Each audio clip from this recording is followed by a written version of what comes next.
Bom, eu tive paralisia infantil quando eu tinha 1 ano e 2 meses. Fazia uma semana que eu estava andando, tinha aprendido a andar, fazia uma semana, quando eu tive a pólio. Então, depois da fase aguda, né, da pólio, aí a gente se recupera e então eu andava, né? Fiz a minha primeira cirurgia aos 6 anos de idade, né? Porque naquela época havia muito isso mesmo, né? De fazer cirurgias. Havia uma grande insistência em que as pessoas com deficiência, podendo ou não podendo, sendo difícil ou não sendo, tinha que andar, né? Muitas vezes andar era um sacrifício muito grande para algumas pessoas, mas isso era uma imposição mesmo da época, né? Hoje em dia já há um entendimento de que se a cadeira de rodas for um meio mais fácil, mais tranquilo, menos doloroso, né? Há uma aceitação maior da cadeira de rodas. Tem um irmão gêmeo que é deficiente também, por coincidência, né? São deficiências diferentes. Ele já nasceu com uma deficiência e eu tive pólio, então. Quando a gente era pequeno, eu e meu irmão, minha mãe levava a gente num carrinho de gêmeos. Eram os dois sentados lado a lado naquele carrinho lá, e a gente ia, né? De vez em quando a minha mãe ouvia algumas coisas tipo assim, mas o que a senhora está fazendo de levar essas crianças para a escola, onde já se viu, essas crianças deviam ficar em casa, né? Ela ouviu muita bobagem naquela época, né? Naquela época não se falava em educação inclusiva, né? Era uma coisa, nem existia, não existia esse conceito, né? Então, estudei, então fiz o primário, fiz o ginásio na época, né? Era o ginásio, depois fiz o colégio, 1 ano de cursinho, nós saímos de Osasco, viemos para São Paulo para fazer o cursinho. Na verdade, eu não entrei direto na Casper Libero. Fiz na FAAP 2 anos, jornalismo também. Mas aí, esses 2 anos que eu estudei lá, eu já subia um lance de escada todo dia para ir para a aula, né? E depois, quando foi para ir começar o 3º ano, o diretor da escola veio me dizer, olha, tá complicado porque o próximo ano você vai ter que subir mais escada ainda. Falei, puxa, mas não dá para descer a classe e tal, né? Ele falou, não dá porque é o laboratório de televisão, de não sei o que, e pá, não sei o que, não vai dar, então é melhor você se transferir. Aí ele que me aconselhou, ele falou, eu até já conversei com o diretor da Casper Libero, e ele falou que tudo bem, você já pode ir para lá se você quiser. Então aí acabei fazendo um curso de jornalismo de 4 anos, quando era 3, né? Mas eu tive que fazer 1 ano a mais, por causa dessas transferências, essas coisas todas, né? O apoio da família é fundamental para as pessoas com deficiência, né? Porque é ali, desde de pequena, é na família que a pessoa com deficiência aprende que ela não é menos que os outros, que ela pode conseguir o que ela quiser, que ela tem que se esforçar para conseguir o que ela quer, que não é se fazendo de vítima, de coitadinho. Isso é diferente de você dizer, não, eu tenho direitos, né? Os meus direitos têm que ser respeitados, né? Eu não tenho obrigação de ficar bancando o super-herói, né? Eu tenho o direito que os obstáculos sejam removidos, né? Isso é um discurso positivo, é uma coisa que você está se colocando, né, como um sujeito que vai à luta e que defende os seus direitos, né? Eu fiz um vestibular na PUC, onde eu conheci uma amiga minha, hoje uma grande amiga minha, Ana Rita de Paula. E porque hoje eles fazem isso também, antigamente eles faziam também, eram classes no vestibular, eles botavam todos os deficientes numa classe só, né? Então, nessa classe onde estavam todos os deficientes reunidos para fazer o vestibular, eu conheci Ana Rita.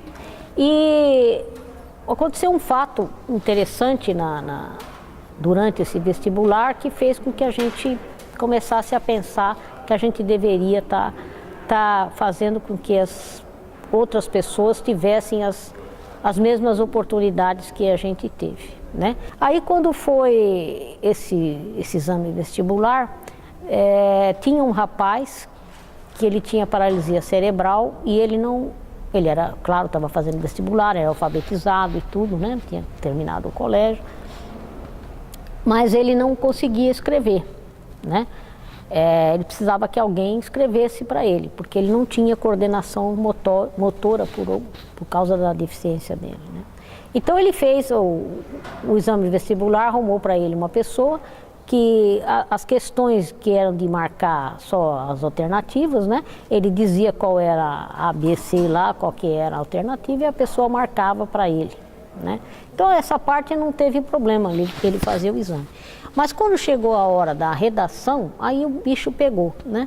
Porque ele não podia escrever a redação e os responsáveis pelo exame disseram que não podiam, ninguém podia escrever para ele. Dizia, não, mas eu vou ditar e a pessoa escreve, vocês veem uma pessoa aí da confiança de vocês e tal. Não pode ter ninguém pode escrever para você, porque como é que nós vamos saber se você sabe de fato escrever uma palavra corretamente, se é com X, se é com CH, se é...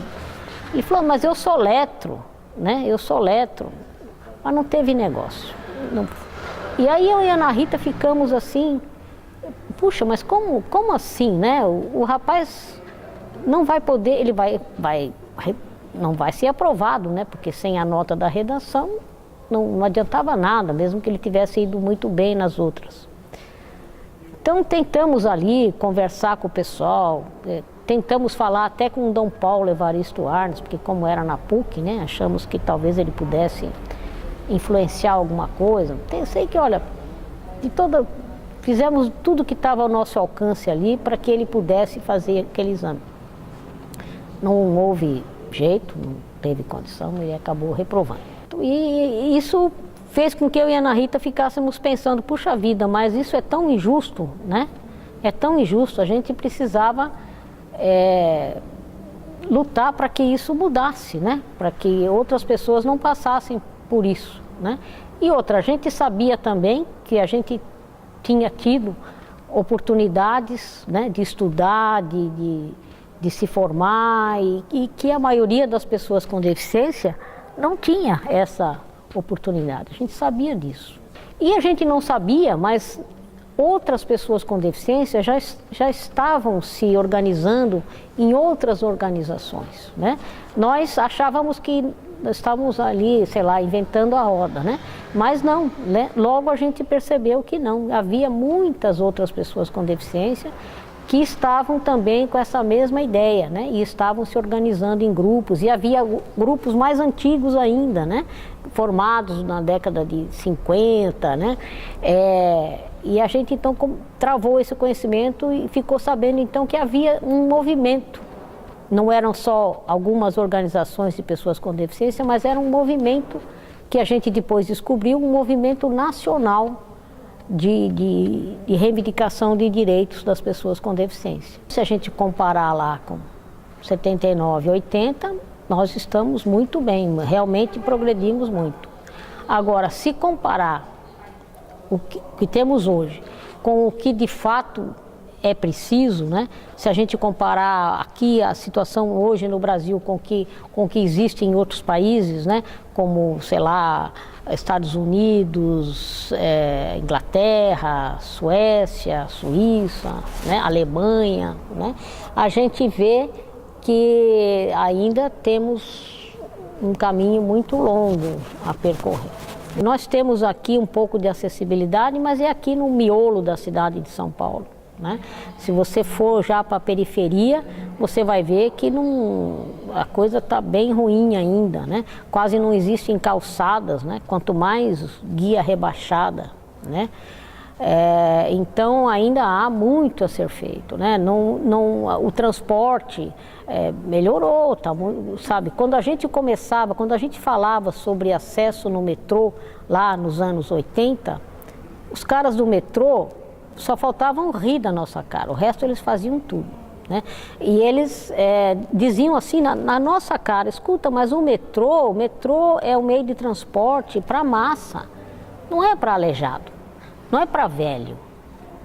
Duas organizações de pessoas com deficiência entraram com uma ação contra o metrô, para obrigar eles a ter acessibilidade. Eles foram recorrendo, chegaram ao Supremo, perderam, porque não tinha como ser diferente, né? Perderam e aí tiveram que prover a acessibilidade no metrô, né? Muita gente acha que caiu do céu. Um dia, de repente, alguém do metrô lembrou, nossa, vamos ter que pôr acessibilidade aqui, né? Mas não é nada disso, foi uma luta e do movimento. Quando está bom para as pessoas com deficiência, está bom para todo mundo. Ninguém se prejudica quando é bom, quando é bem feito, quando dá acesso para as pessoas com deficiência. Os outros eles não se prejudicam, muito pelo contrário, todos se beneficiam. O processo de inclusão das pessoas com deficiência é um processo irreversível. Nunca vai voltar para trás, nem vai estagnar. Isso pode em alguns momentos ir mais lentamente, em outros momentos ir mais rapidamente, mas não dá mais para voltar para trás. É uma daquelas coisas em que são irreversíveis mesmo.